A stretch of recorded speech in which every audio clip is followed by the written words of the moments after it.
Hey everyone, welcome back to my channel. If you're new here, I'm Sam and I'm a former teacher turned instructional designer who's been working in tech for 6 years now. When I first made the jump from teaching to instructional design, I had a huge learning curve and there was a lot of thoughts, feelings, and emotions that I had a hard time with. And so I wanted to share 3 things that I wish I had known when transitioning out of the classroom from being a teacher to being an instructional designer working in tech. If that sounds good to you, give this video a thumbs up and let's get into it.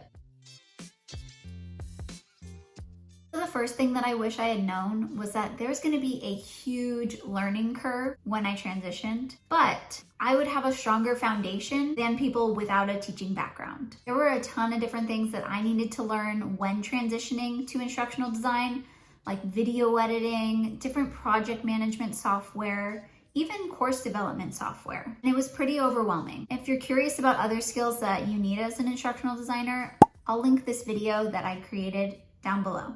But the one thing that I did need to be reminded of, and I kind of had to remind myself, so I want to remind you, is that because you have a background as a teacher, you're going to have a lot of the foundational skills necessary and really useful to do the instructional design job really well. You know the fundamentals of good teaching and creating really great learning experiences. You understand how to craft learning objectives or learning standards. You're familiar with learning modalities and differentiated instruction. You know how to create assessments and take that data from the assessments to drive your learning, revamping of content. And most importantly, in my opinion, is you have empathy for the learner. So while there is a big learning curve at the beginning, from a technical standpoint, you do have a lot of the foundational skills that you need because you are a teacher.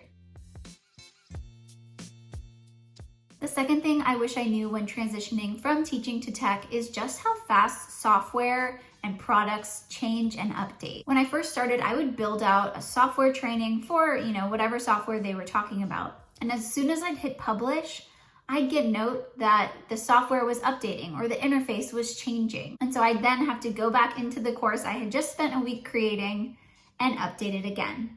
I used to get really annoyed that these changes were happening so quickly. And what I wish someone had told me was that that's just the name of the game. And because things are changing so quickly, you're always gonna have work, you're always gonna have something to do, even if it means going back and revisiting and re-editing something you have just published. I'd also like to mention that because you're a former teacher, you're probably very familiar with changes happening to different things in the classroom or amongst admins. So when I thought about it like that, then I was like, okay, this is nothing, the speed of change is nothing I can't handle. And if you have any fun examples of when something has changed, like from a school level, district level, that caused a lot of chaos and changed a lot, feel free to leave them down in the comments below because I'm sure we all have some fun stories to tell.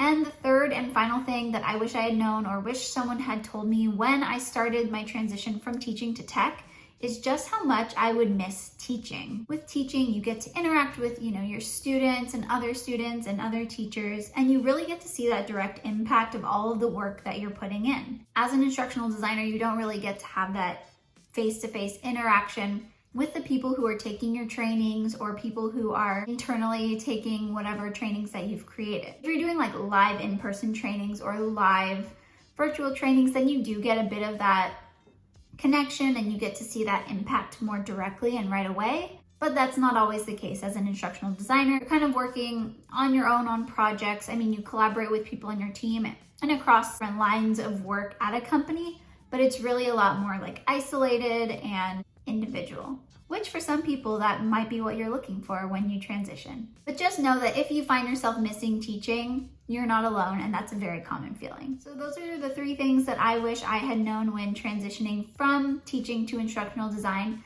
If there's any other questions that you have about this transition or what it might be like when you make that transition from teaching to tech, please leave them down below and I'd be happy to answer them. If you found this video helpful, please don't forget to give it a thumbs up and don't forget to subscribe down below. I'll see you in the next one. Bye.